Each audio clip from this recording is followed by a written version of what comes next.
Hello, and welcome to another episode of Boundless Body Radio. I'm your host, Casey Ruff, and today we have another amazing guest to introduce to you now. Jay Worthy is an experienced executive and CEO, turned life coach, and host of the 28 Summers podcast. Racing up the career ladder just like everyone else, he got to the top, took up a spot in the corner office, and had an epiphany. He had been climbing the wrong ladder, and the view wasn't at all what he expected. Later, after moving back to the UK, Jay struggled with depression and loss of identity. Through the power of nature, he was able to reconnect with his adventurous childhood and ultimately taught his heart how to sing again. He believes in the power of living adventurously and that pushing your boundaries, exploring the world around you, and finding out how tall you are is the secret to a happy life. 28 Summers is a passion project formed by Jay in 2020, which he had nurtured from the smallest seed of an idea into something much bigger. The name for a podcast soon became the name for a movement, a philosophy, and a way of living that embraces the spirit of adventure and encourages people to be bold, brave, and stretch their personal horizons. Jay Worthy, what an honor to welcome you to Boundless Body Radio. Thanks, Casey. What an amazing intro. I really appreciate that. We joke about this all the time, but we always offer our guests to read it again. So if you'd like, I can start from the top and read it again. No, I love that. That was amazing. Yeah, I need to just take that soundbite. And if ever I'm having a low day, I'm just going to play that back to myself. Totally. Bethany, my wife, and I joke that we should always read each other's intros whenever we walk into the room or whatever. We'd feel a lot better about ourselves. That's no awesome. Doubt. You have to tell me what is in the water in the UK. I have interviewed so many people over in the United Kingdom lately, and you guys are crushing it over there. What is going on? Yeah, I don't know, man.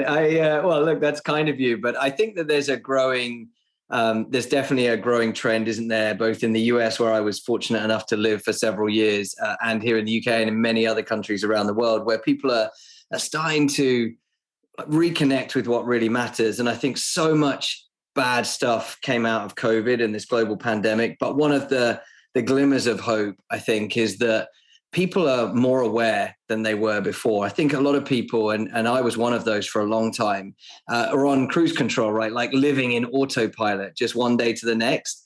And I think COVID has made us just kind of wake up and say, okay, how are we being intentional with our lives? And so, yeah, there's just so much good stuff happening. There's some amazing podcasts like your own out there that are helping people just be really thoughtful about their lives. And I just love that. We definitely have that in common. I mean, this whole business was started during the pandemic because behaviors were shifting, and we would have never started a podcast if it weren't for the pandemic. And so I love your story. I love that you got to be a little bit more intentional during the pandemic, a time that was, you're right, like a lot of bad shit came from it, frankly, but you emerged, with a more intentional life and a wonderful message, which I want to talk to you about today. Tell us, what is the meaning to you of adventures and why are they so important?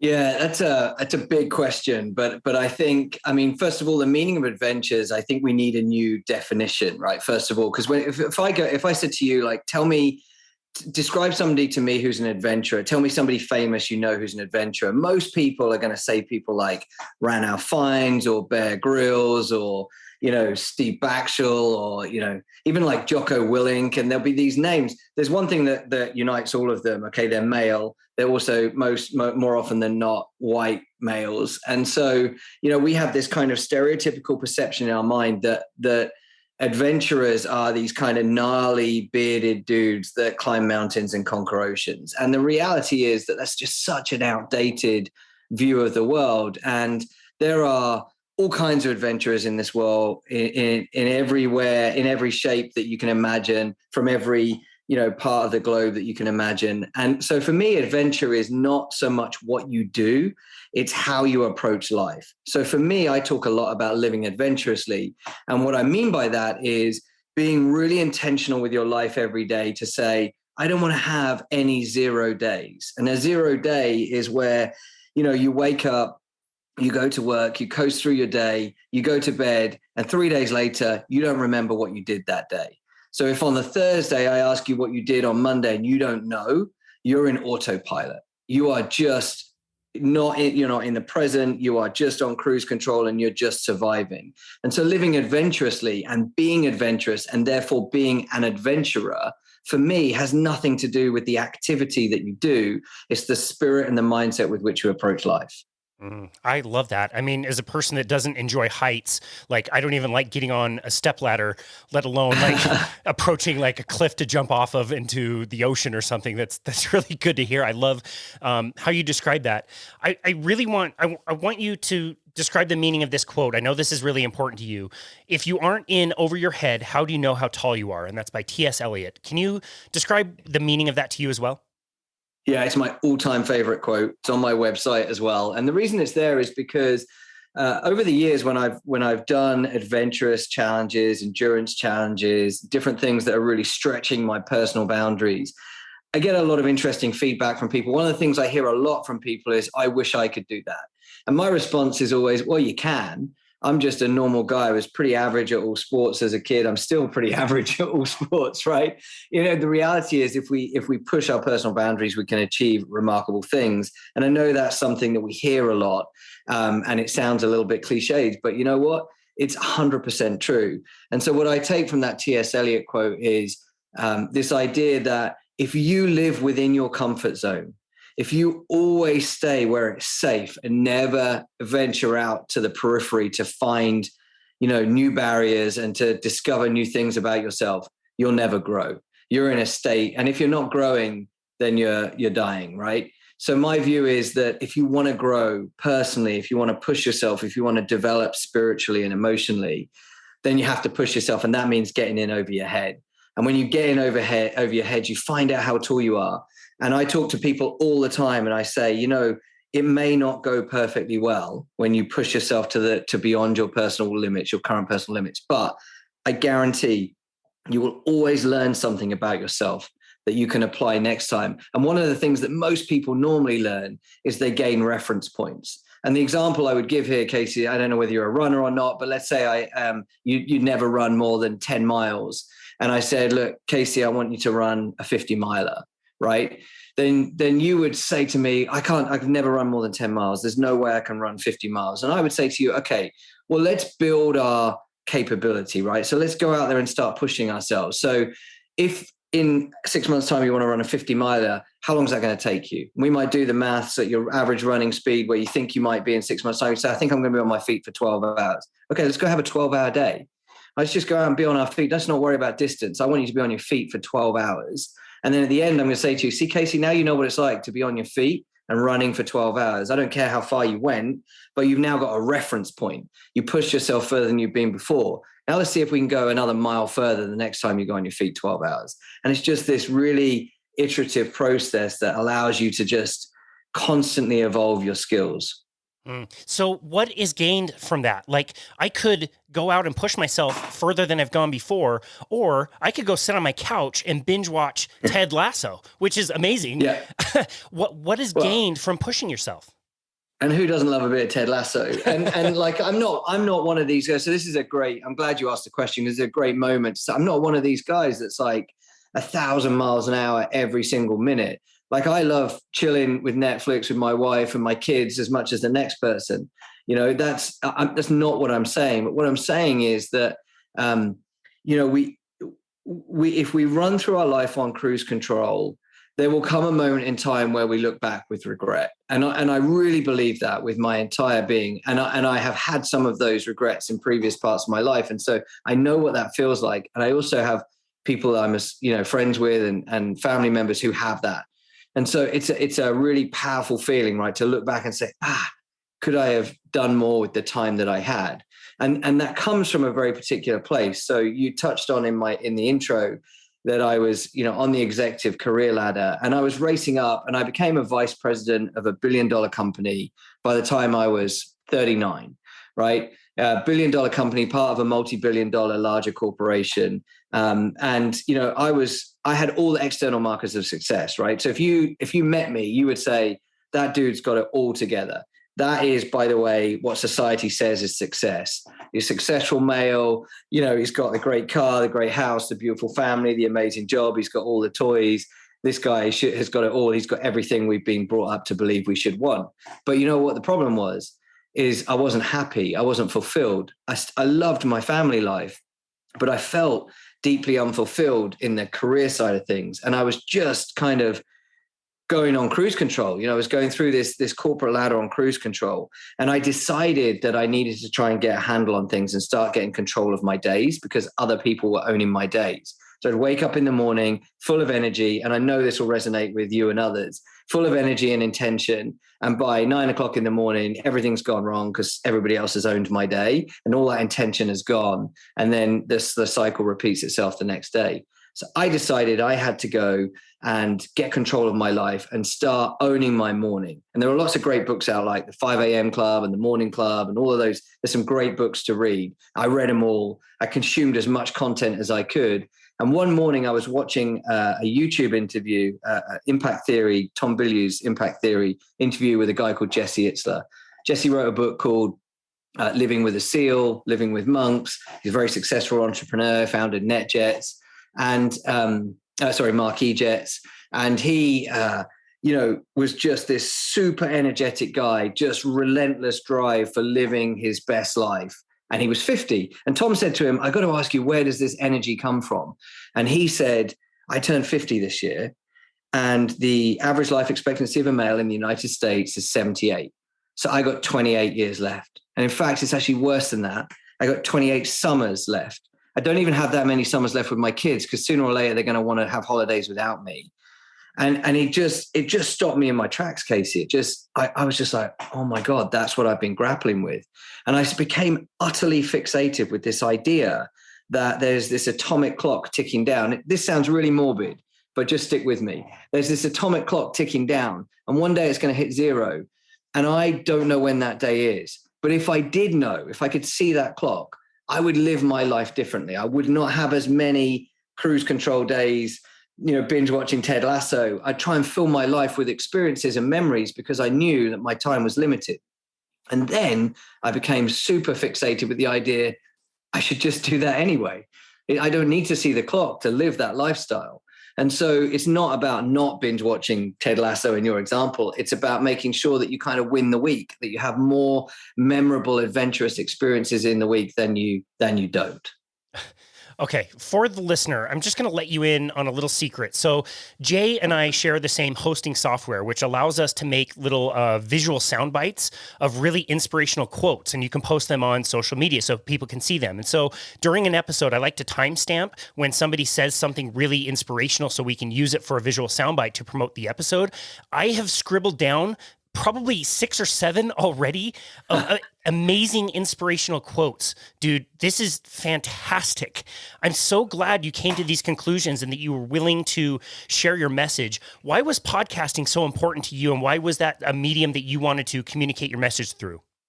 Yeah, I think that's, so first of all, it's really kind of you to say that. I don't necessarily feel inspirational, but I do want to share the message. And I think that is a critical point here, is that and it really answers the question, why a podcast? So in that journey of self-discovery, which frankly I'm still on, because we're all students, right? We're always learning. I just felt like I was getting these wonderful gifts from people. Every time I would listen to a podcast with an inspirational guest, I'd be like, wow. And like you, I'd like write down one thing. I'd take at least one thing away from every single book or podcast or, video interview that I would listen to. I think, this is amazing. There's all this wisdom out there. And yet there I was, this stressed, busy executive, and I had to work hard to get that wisdom, right? I had to work really, really hard. It wasn't all in one place. It was all over the place. And I was super busy. And it occurred to me that if I wasn't so fanatical about discovering the wisdom and finding it and deploying it, I might have given up, right? And life gets in the way so easily, doesn't it? So I just said to myself, I've got to find a way to pay it forward. I want to put these messages out there. And so I decided in lockdown, like everybody else, to launch a podcast. And I launched a podcast. Season 1 is very short. It's like 6 or 7 episodes, and it's just me telling my story. And I didn't really want to spend a ton of time doing that, because I didn't really, want the podcast to be about me, but I appreciated that a little bit of context might be helpful. And I learned a ton along the way that might be helpful for people. But then season 2 is where the magic really started to happen. And that's where I started to invite guests in from all walks of life to tell their story about how they decided to live an adventurous life. And I've had some remarkable guests, and not the most obvious ones as well. So, I've had all kinds of people who've cycled around the world, who've, climbed mountains, who've trekked across Antarctic, who've gone into never before accessed parts of Guyana in the jungle. Incredible, right? But they're not the ones necessarily that are the most remarkable stories. Some of the most remarkable stories are the 11-year-old boy who slept in a tent in his garden every night for a year. And that may even be a story you want to double click on because it's so powerful. Or the mum who decided that she was going to row the Atlantic, after having children. These are the stories that are super powerful that I think enable all of us. And the one thing I would say is there's no shortage of podcasts out there with really inspiring adventurers on. But I think of this a little bit like a pacemaker.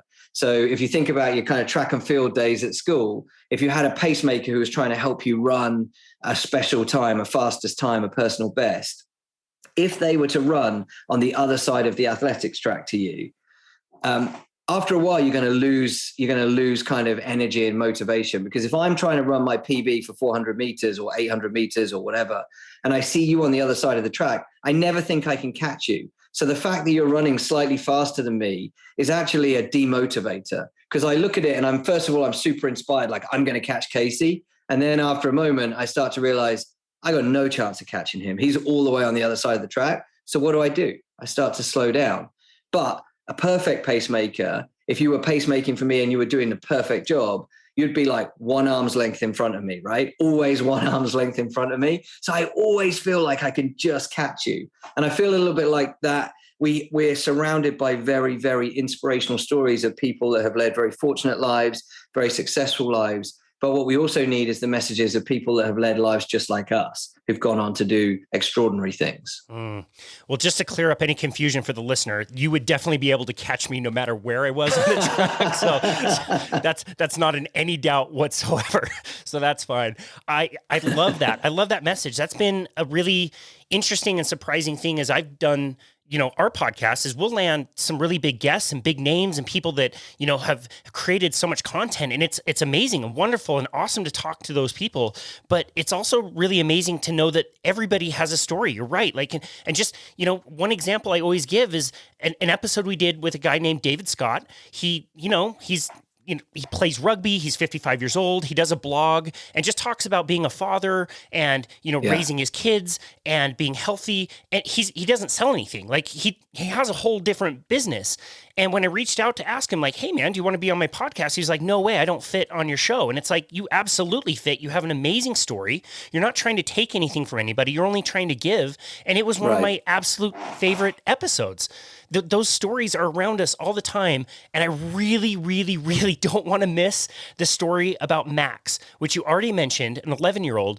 This was probably one of my top 3 or 4 podcasts that I've ever listened to in my entire life. And I listened to a lot. Can you please elaborate on that story? Because it is incredible. Yeah, and you're so right. He is such a remarkable young man. And what I love about Max, and I'll tell his story in a second, but what I love most about Max is we've got an 11-year-old boy telling us how to live our lives. Like this thinking that that wisdom is correlated with age. He is just dispelling that. And I spent some time recently talking to some scouts as well. And the amount of wisdom that these young people had absolutely blew my mind. And as a father of 4, any day now, soon to be 5, I can tell you that children and young people, if we're prepared to listen, they can teach us so much about the world. And I also believe that young people are nature's way of reminding us to live adventurously. They are Mother Nature's way of saying, don't forget that autopilot and cruise control is the enemy. Because kids, they just live in the moment. They don't get bogged down in the past. They don't get too excited about the future. They're just in the moment. They'll be walking along and they see something and it's all about that thing until it's not. And then they'll move on to the next thing. And there's some beautiful lessons there.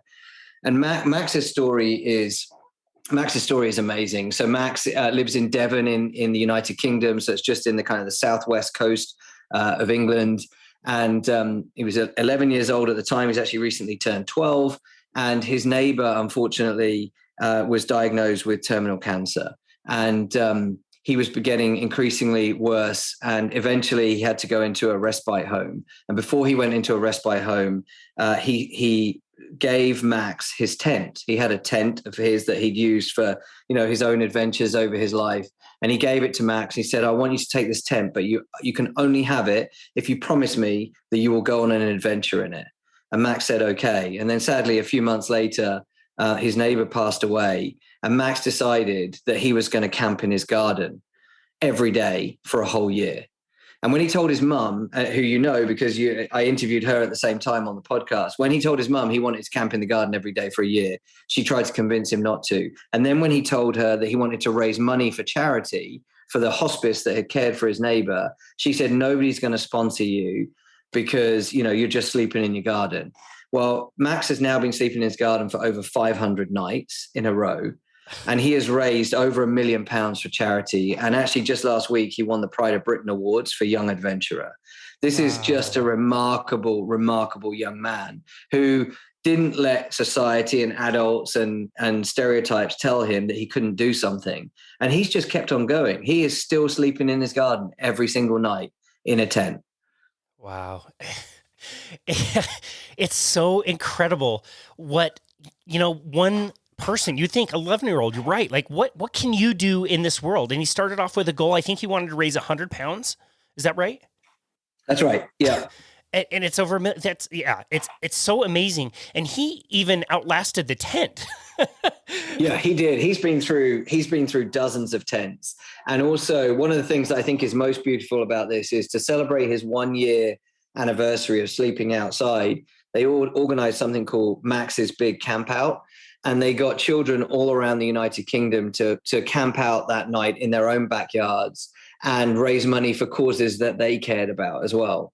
And it's just an incredible story. And I love it because it's so simple, and also breaks down so many barriers, because a lot of people will tell us they can't live adventurously because there's so many reasons why they can't. They have got too many commitments, they don't have enough money, they don't have the knowledge or the expertise, they don't have the support structure.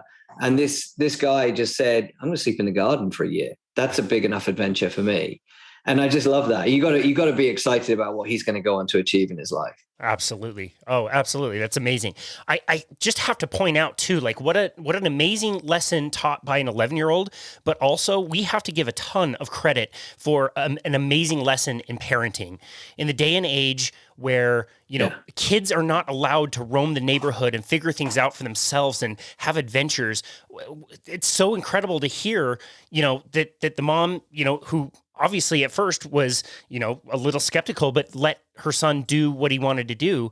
I'm not a parent, but that's really amazing in this day and age to allow your children to go out into the world and maybe bump their heads a little bit, but learn the lessons. Did that help you, with your own parenting?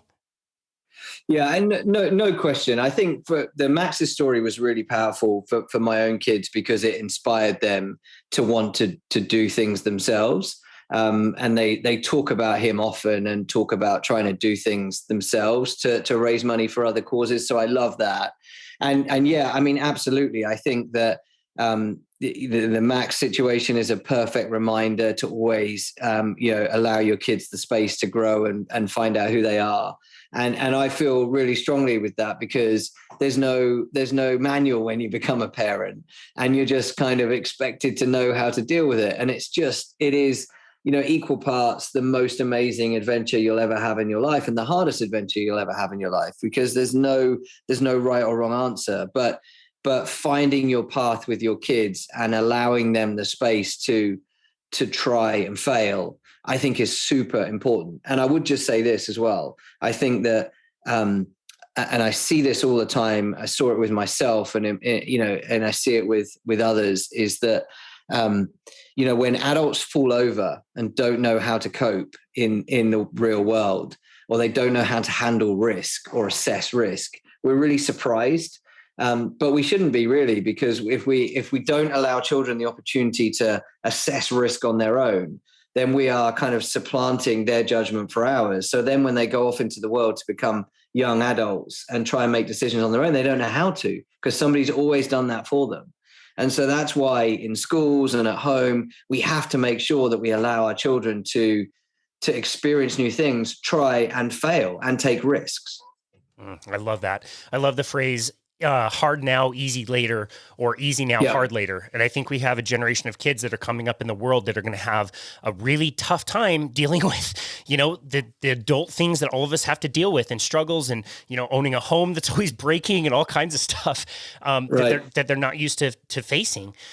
Yeah, that's amazing. I love that point. I want to go back to your story just a little bit. Did you end up leaving the corporate world after discovering that you were unhappy, or did you just find a better way to, continue with your career and involve in ventures as well?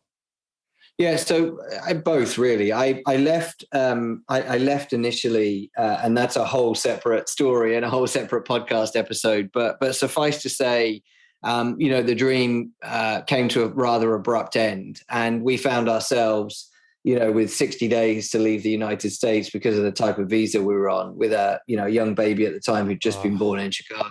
Wow. So that was emotionally incredibly tough, and we came back and I really struggled with kind of a loss of identity. And, one of the things that I'm very interested in right now, and I'm starting to research more and more, is kind of male identity and mental health, particularly for men. Because what I found was I didn't really know not only who to talk to, but I didn't know how to talk about stuff that was going on in my head.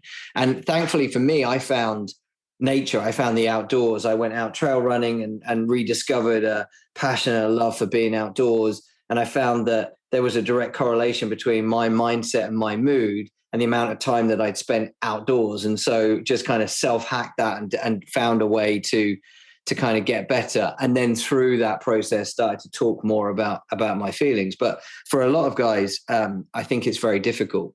We're still brought up in a society where we're told boys shouldn't cry, and boys learn quite quickly, very early on. If you do something that's not acceptable to the male tribe, you'll get found out pretty quickly. And, locker rooms can be tough places to be if you don't feel like you fit in. So I struggled a lot because I kind of felt like I'd failed, and I didn't know what to do next. And I didn't know what I wanted to do. And I kind of felt like I'd had this super successful first half of my life. And I'd done everything that society, quote unquote, had told me I needed to do, work hard, get a mortgage, keep getting promotions, keep grinding, burning the candle at both ends, and, putting in the hustle. And I'd actually got the success that everybody said, if you do all of those things, you'll get. And I had it, and it still hadn't made me happy. And now I wasn't there anymore. So I was still at that point, just trying to figure out, what do I want then? And so coming out of that, I do now work as an executive still in a very large corporation, but life is very different for me because of the terms on which I approach it. Well, you used a term that I really love and appreciate, and that's success. And you're right. Like, we worked corporate jobs for a very long time, and success was always just more. It's like more numbers, more sales, more clients. How do you define success now? I define success now as happiness. So I think for me, happiness is a synonym for success, and vice versa. And I think that we've kind of generally got it all wrong, that we define success as linked to fortune typically, and strength, right? So if we see somebody who's very strong and driven and determined and capable and forthright and wealthy, then we see them as being successful. We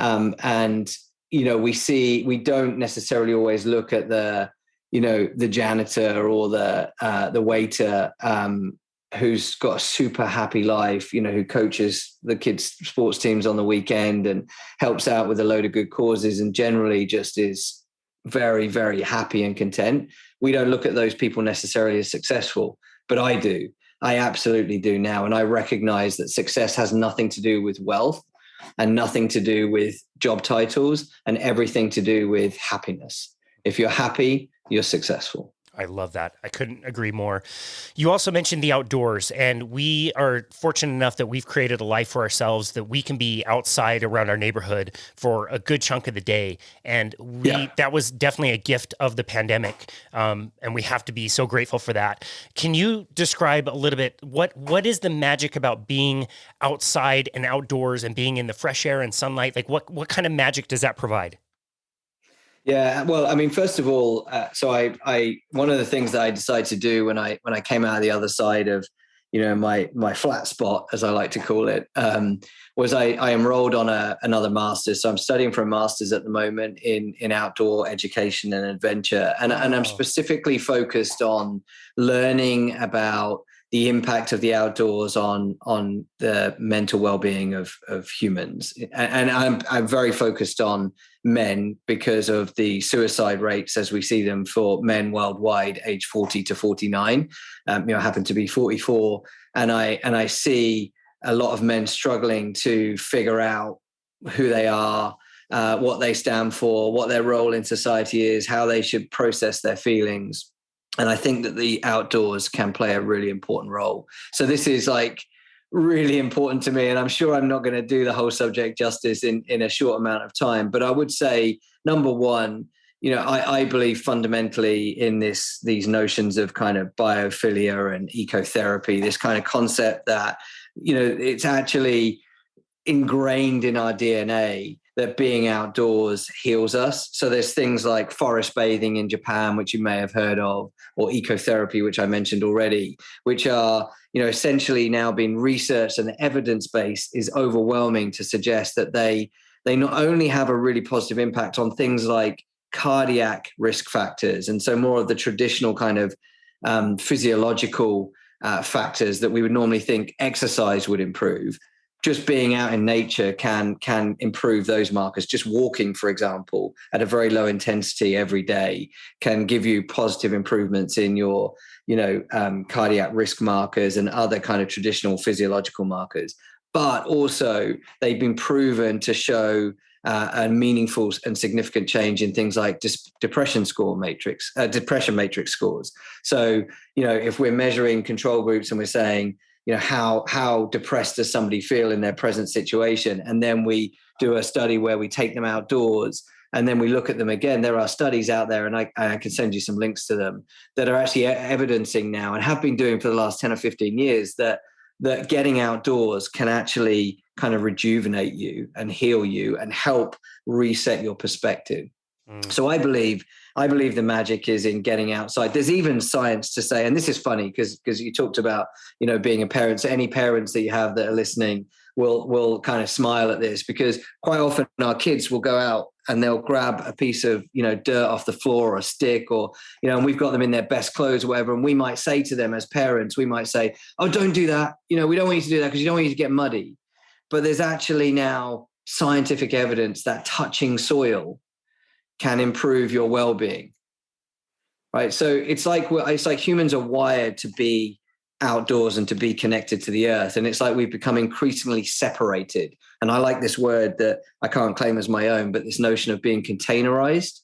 So we spend our life in containers a lot of the time, right? We go from our house to our car to our office to the shopping mall, right? And we're constantly in these containers. And a lot of people don't get outside as much as they should do. And then we're seeing so much evidence now, particularly coming out of the pandemic, that says getting outdoors can have so many positive effects on those cardiac and coronary heart disease risk factors, on depression scores, and also things on like, commitment to being more environmentally positive. We see even those things coming through when people get outside more. Containerized. That's such a great term. I think also of like comfort. Everything we have, that we've established as humans makes us really comfortable, which is, amazing on one side, but on the other side, it just makes us so soft as a people. We're not resilient. We don't expose ourselves to soil and to, bacteria and viruses and all kinds of stuff that we find outside that can help make us strong. Yeah. It's really interesting that you mentioned, specifically working with men. One of my favorite trips that I do annually for the last few years has been a backpacking trip where we go into the mountains, a group of dudes, buddies of mine. We walk about 10 miles into a camping spot and set up our camp, and we fish and we chill out and cook food over fire. And it's just, every second of that trip is so enjoyable. Like, I don't know how else to say it. It's just pure enjoyment. But it's interesting being with a group of dudes as you're walking along, as you're hanging out by the fire. Like, it's really pretty quiet. There's not a lot of discussion going on. There's not a lot of talking. It's just, it's really like silent, and everybody seems to kind of settle into, the environment, and there's not a lot of talking. Is that kind of more of the masculine energy? I think so. And I think there's a place for that as well, Casey. I think that getting out there and just being silent. And one of the things I advocate a lot is when you go for a run or for a walkout, not taking headphones with you, right? A lot of people will go out for a run after a stressful day at work and they'll put in their headphones and they've got, Spotify blaring in their ears. You're like, well, don't take those with you. Really be present, hear the birds, hear the noises, even, traffic noises, but just be present, because that's a really powerful thing to do. So that walking that you're talking about, that backpacking that you're talking about, where you're not really talking to each other, I think is really powerful and really rejuvenating, because sometimes you just need to be present and not distracted and really appreciate where you are and that sense of place. You're not moving through nature, you're part of nature, right?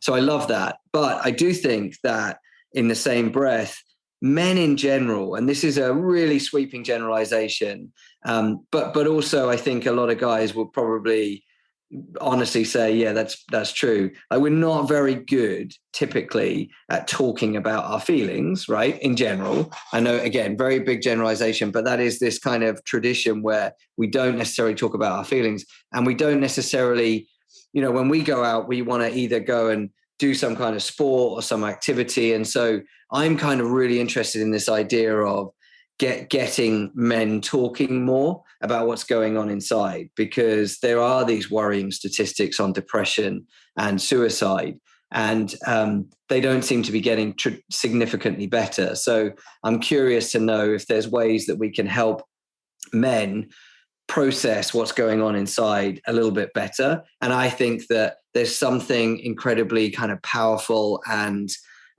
animalistic about getting around a campfire.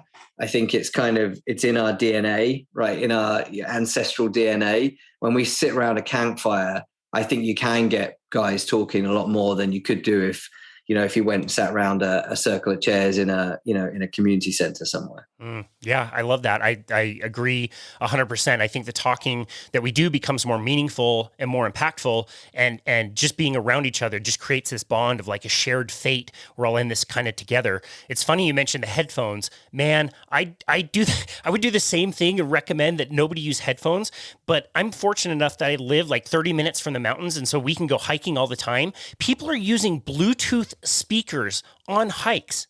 It's ridiculous. Right. It's ridiculous. Like, what are you doing up here if you're just going to blast like pop music for everybody to hear? Like, turn that off. Listen to a bird. Like you said, like the water is running. The trees are waving in the wind. Like, pay attention. It's like the one time. It's ridiculous. Absolutely ridiculous. I'm so glad that you mentioned walking. I love walking. I know that you do walking and running. I prefer just walking, and I do several miles every single day. We both are huge fans of a brand of shoe that you endorse and I endorse, Vivo Barefoot. Tell us about the importance of minimalist footwear and or also walking barefoot. Yeah, I mean, so I'm a big fan of Vivo Barefoot, and just generally the idea of kind of getting more connected with the ground. So it's kind of consistent with what I said to you earlier. So one of the things that I would do quite often in the summer is I'll go for a walk. I'm fortunate enough to live near, green space like you. So I would go for a walk barefoot.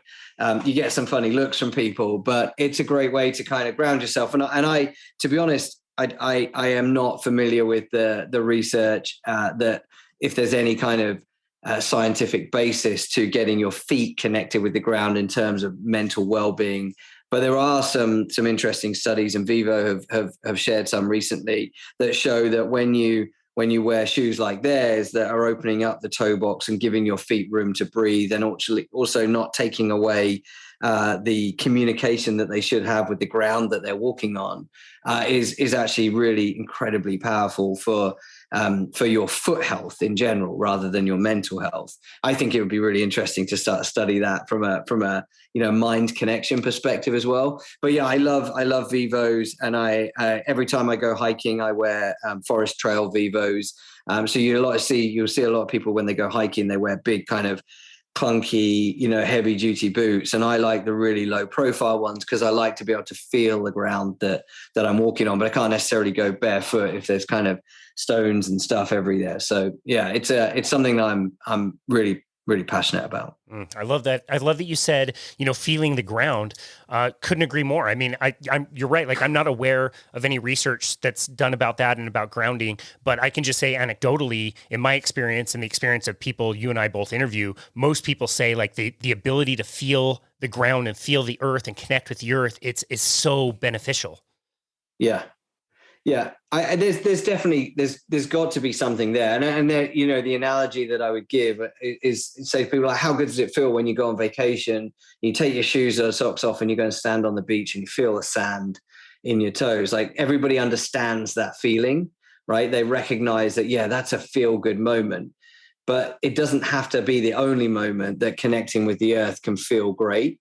And I just think it's really interesting, and it probably merits further investigation. Yeah, definitely. It's funny. My wife made a post about a month ago about, she took some pictures, and like the most common thing in the playground around our house. So like, we've got several playgrounds where the kids are, and the most common thing that you'll find like completely jettisoned in the grass somewhere are shoes. Like, kids know.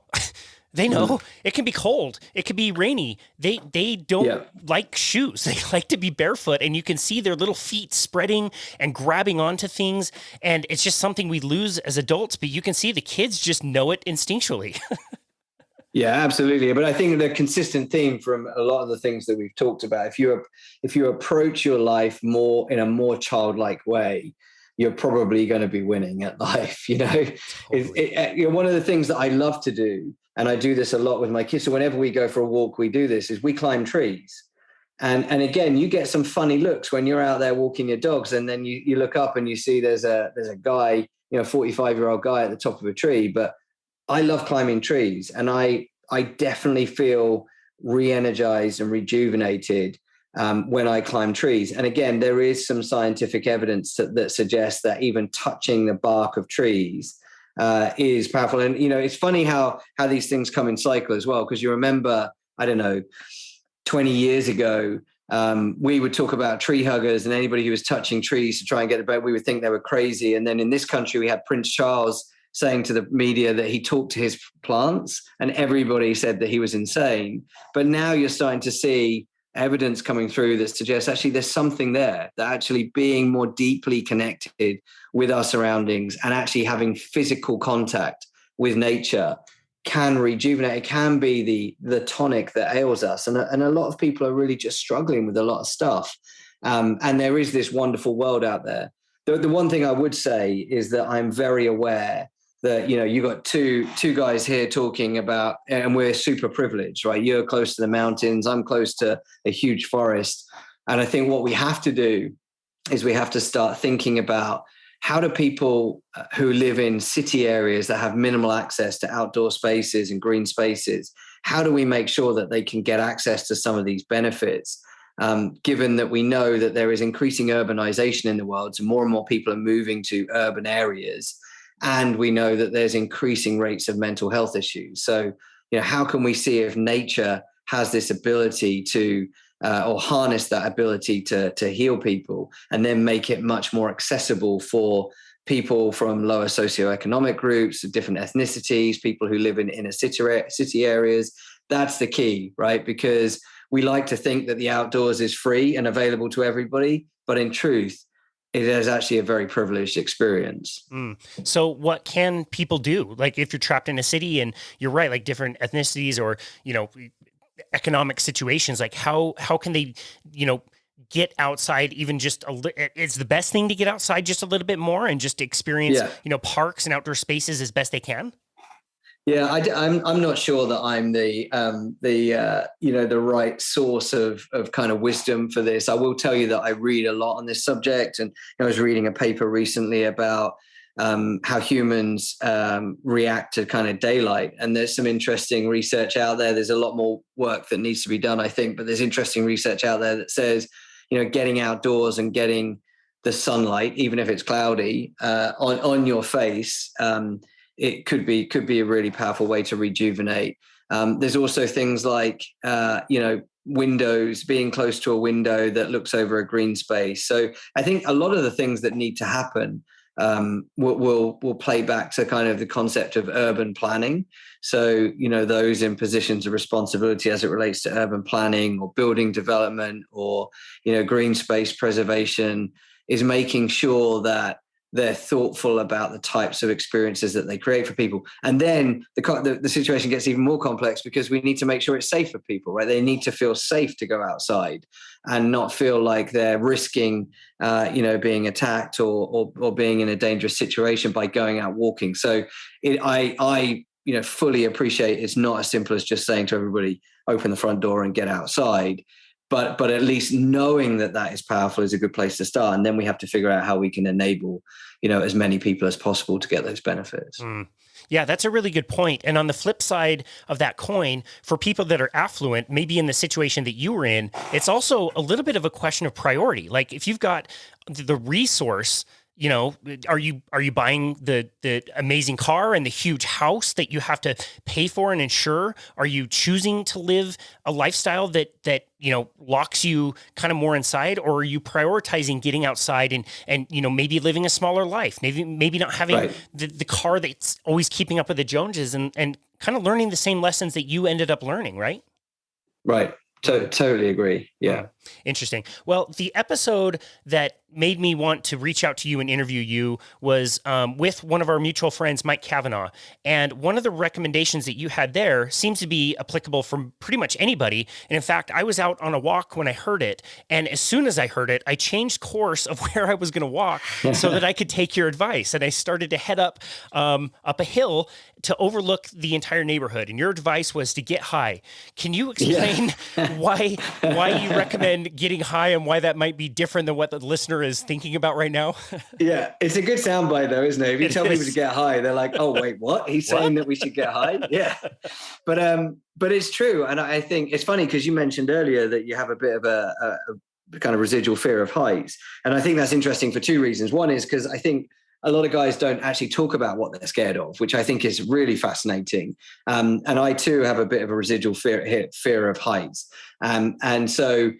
Getting up high on buildings and mountain peaks and other things has always kind of intimidated me. But once I did it, you get this sudden perspective, right? And it doesn't actually even have to be a mountain or a summit of some kind of high ground. It could be a building. It could be, if you're in an inner city area, it could be the top of a high-rise building. It could be the top of a car park. There are so many ways to, even climbing trees, frankly, even though, it doesn't seem like you're getting much height. I just believe that when we get up off the ground, something happens, and I don't know what it is, but something happens where you kind of regain perspective. Things look different from up high. And frankly, the higher you can get, the better. And, if you've ever been up like a super high skyscraper, you look down and you think, that on the ground, if you were down there, the noise is insane. There's cars beeping, there's sirens, there's, air conditioning units. It's loud. There's a lot going on.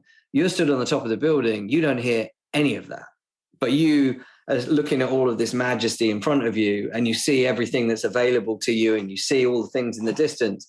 And so in my mind, getting high is about getting out of your own way and getting perspective and looking back on your life and saying, okay, I'm getting worked up into a state about this, and this, but perhaps it's not as bad as I thought it was. And again, these are not simple fixes, but they're things that when they added to other areas can really be meaningful in your life. And so, yeah, get high is definitely one that I would encourage you to do. That's great. That certainly worked in my experience, and you've inspired me today. I'm going to walk back up there today and take a 360 panel view, and I'll tag you in it so you can see. Like it's a really cool place. It's called Death Star Park, and it's this like half semicircle dome that's above everything, and you get to see everything and the lake that I was walking around and all those things. And you're right, like it puts everything back into perspective and makes you realize the problems that you're dealing with are just the problems of the day, and there's going to be problems today. There's going to be problems tomorrow, and they will always be there. But as long as you have that perspective, you can understand that it's just what's going on temporarily. It's not the reality all the time. And I would go out on a limb as well, Casey, and I would say there's not necessarily any scientific basis to this comment, although I know that there has been some studies looking at this, but I think there's some basal link to this idea of safety. Like if you think about our early ancestors, we got high so that we could see the area around us, but we could also see if any threat was coming towards us. So I think there's something interesting there in terms of like the cognitive function that happens when you get up high.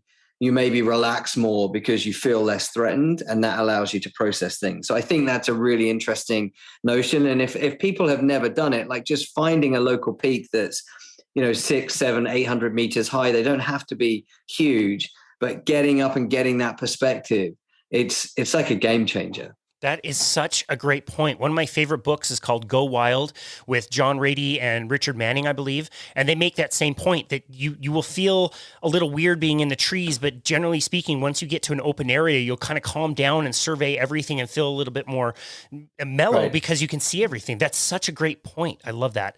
One of the cool ideas you had on your show was called 28 Days of Adventure, which I absolutely loved. And there were things like building a den, cooking outside, walk around a lake. Can you tell us how you had that idea and why that was so important for you?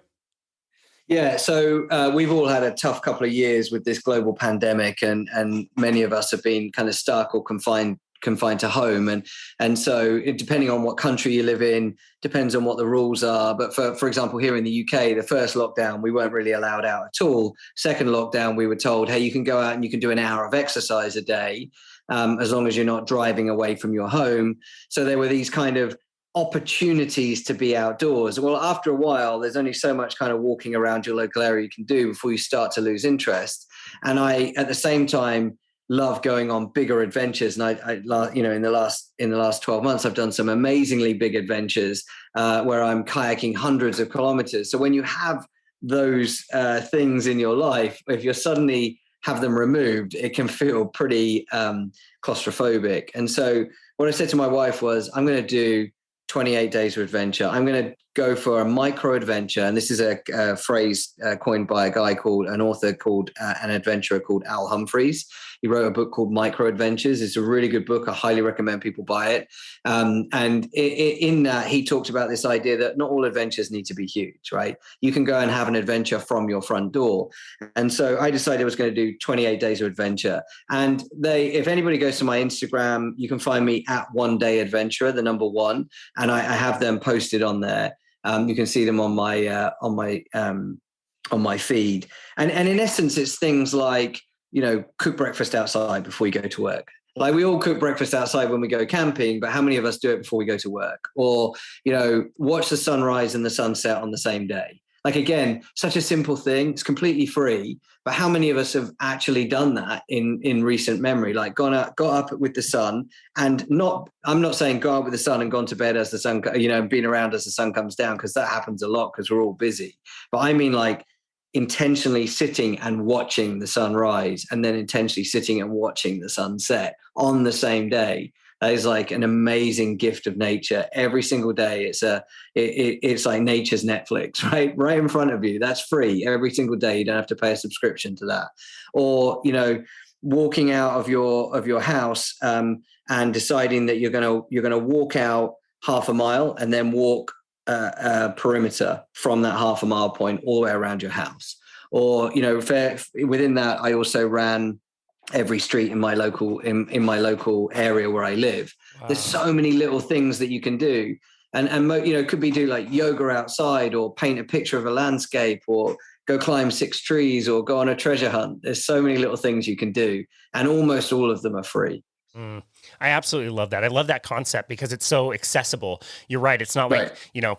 rowing across the Atlantic or, having you climb Kilimanjaro or something. It's something that you can do today that is free, like you said. I'm wondering what you've discovered about doing these adventures and balancing, work and also your family. You have a growing family, which congratulations, the fifth is on the way. It's so cool. And we're so happy for you. How do you balance family time and your own personal time to do adventures? Yeah. So one of the things that I did a lot over the course of the last year was what I call like pre-work adventures.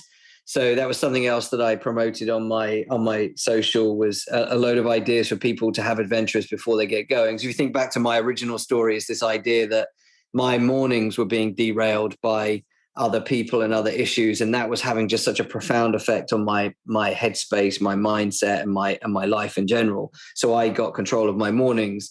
And I've realized that the same is true of adventure. We can wake up and say, well, after work, I'm going to go for a walk, or I'm going to go and climb trees with the kids, but there's so many things that can go wrong or get in the way between having that idea and actually executing the adventure, the micro adventure. So before work adventures, I think, are super powerful.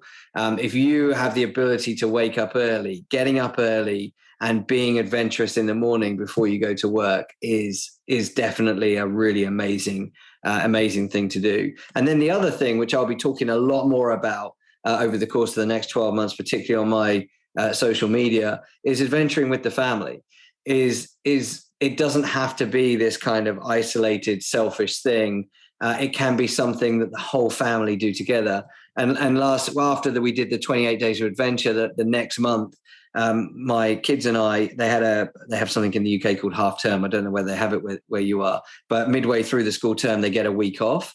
And we put a load of different adventure ideas into a hat, and every day we pulled one out and we did that thing. So it might be like we had hot chocolate with a view, which means you go hiking somewhere cool, and then you get out the jet boil, you make a cup of hot chocolate, and you just sit and have hot chocolate and biscuits or cookies or whatever. Or it could be like go on a treasure hunt, or it could be who we did a photography competition, like who can take the best photography of something natural. Wow. The best photo of something natural. So kind of leveraging the technology as well, because they love their devices. That's amazing. What a great and simple idea. I absolutely love that. With your family growing and baby number 5 on the way, is there something you want to do more intentionally with raising your new child? I don't think there's anything particularly different with her. I think, the one thing I would say is I would try and go on some more hikes with her, because we have an osprey carrier now, which I only had with the last one with James. I didn't have with any of the other kids. And so that's something that I definitely want to do more of. But one of the things I want to do with my family in general this year is also have some individual adventures. I've given myself I have this list of 50 things I want to do before I'm 50, turn 44 this year. So I've got 6 years to go. And on that list, some of the things are, an adventure with William, an adventure with Scarlett, an adventure with Grace. And it's their job to choose the adventure. So they have to tell me what they want to do with me. So William, my youngest, earlier on this year, I did something called Tenny Fan, which was climbing a mountain called Penny Fan 10 times in 16 hours. Whoa. And he wants to come and do that mountain with me. So that's the adventure we're going to go on together. We're going to go and, wild camp the night before, and then we're going to go and summit the mountain together. That's amazing. Wow. I absolutely love that. I'm going to modify our typical last question. This may be a question that you are quite familiar with. What is one essential item that you can't do without? It's definitely my jet boil.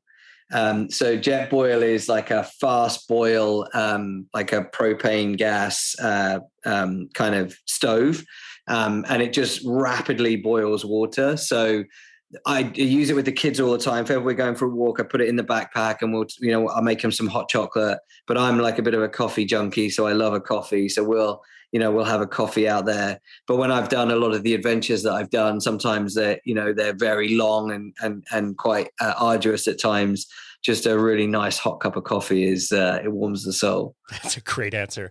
Yeah, I love jet boil as well. That's a great answer. Oh man, this conversation has been absolutely amazing. Where would you like people to go to connect with you and your work? Well, thank you for that. It's been great. I really appreciate the opportunity to kind of share some of this stuff, and love the podcast, and really appreciated the opportunity to come on. So I guess the easiest thing is for people to either check out the podcast, so they can get it on any of their favorite podcast platforms. It's the number 28 and Summers, or they can find me on Instagram at One Day Adventurer, or they can go to my website, which is 28summers.com. Awesome. We will link to all of that in the show notes. Jay Worthy, wow, the life that you've lived, and to live intentionally, to do this podcast, which is absolutely incredible, and I'd recommend to anybody. We just can't thank you enough for all of your work, for your ideas of having 28 days of adventure, for 28 summers, for putting in perspective that our time on this earth is limited, and we don't know when that atomic clock that you mentioned is going to run out. And to be intentional, like I said, with our lives is so important and critical. And we're just so grateful for you and your work, and for the time that you spent to come onto our show, especially with a baby coming on the way. We really, really appreciate you and everything you've done, and for being on our show today. So thank you so much.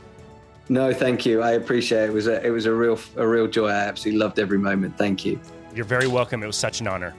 And this has been another episode of Boundless Body Radio.